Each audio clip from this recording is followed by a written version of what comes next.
కానీ తెలంగాణ ఉద్యమంలో కానీ కీలక పాత్ర పోషించిన అడ్వకేట్ మిత్రులందరికీ, ముఖ్యంగా భారత స్వతంత్రంలో పాల్గొని భారత స్వతంత్రం రావడానికి పాల్గొని వాళ్ళ శక్తులు కష్టపడి భారత స్వతంత్రం ఇచ్చారు. అలాగే తెలంగాణ ఉద్యమంలో కూడా అడ్వకేట్లు అనేది కీలక పాత్ర పోషించారు.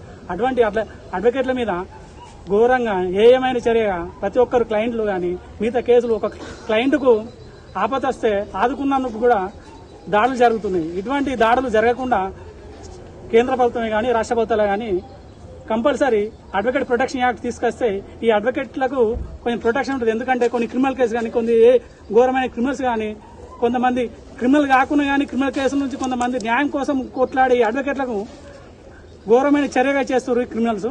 అందుకనే కేంద్ర ప్రభుత్వాన్ని కానీ రాష్ట్ర ప్రభుత్వం కానీ ఒకటే డిమాండ్ చేస్తున్నాం, అడ్వకేట్ ప్రొటెక్షన్ వస్తే ఈ అడ్వకేట్ల మీద ఇటువంటి అక్రమాలు కానీ ఇటువంటి దాడులు కానీ జరగకుండా ఉంటాయి. కానీ నేను రాష్ట్ర ప్రభుత్వాన్ని కానీ కేంద్ర ప్రభుత్వం కానీ ఒకటే డిమాండ్ చేస్తున్నాము, ఎప్పుడైతే ఈ అడ్వకేట్ ప్రొటెక్షన్ వస్తుందో అప్పుడే ఈ దాడులు కానీ ఈ అన్యాయాలు కానీ జరగకుండా. కానీ ముఖ్యంగా రేవంత్ రెడ్డి గారికి ఒక్కరికే ముఖ్యంగా రిక్వెస్ట్ చేస్తున్నానంటే ఎంత తొందరగా అయితే అంత తొందరగా అడ్వకేట్ ప్రొటెక్షన్ యాక్ట్ తేవాలని కోరుకుంటున్నాము. ముఖ్యంగా ఈ అడ్వకేట్ల మీద వామనరావు దంపతుల హత్యలు కానీ మిగతా రీసెంట్ గా ఇంకో అడ్వకేట్ హత్య కానీ ఈ రకంగా జరుగుతుంటే న్యాయం మీద అన్యాయం గెలిచినట్టుంది కానీ అన్యాయమే న్యాయం గెలిచినట్లేదు. అందుకనే దయచేసి గవర్నమెంట్కి ఒకటే విన్నవిస్తున్నా, మా డిమాండ్ అనుకో అడ్వకేట్ ఆల్ ఓవర్ తెలంగాణ మొత్తంలో 40,000 అడ్వకేట్లు ఉన్నప్పటికీ కనీసం ఒక ప్రొటెక్షన్ యాక్ట్ లేదు, మినిమం అలాగే ఇన్సూరెన్స్ కూడా లేదు.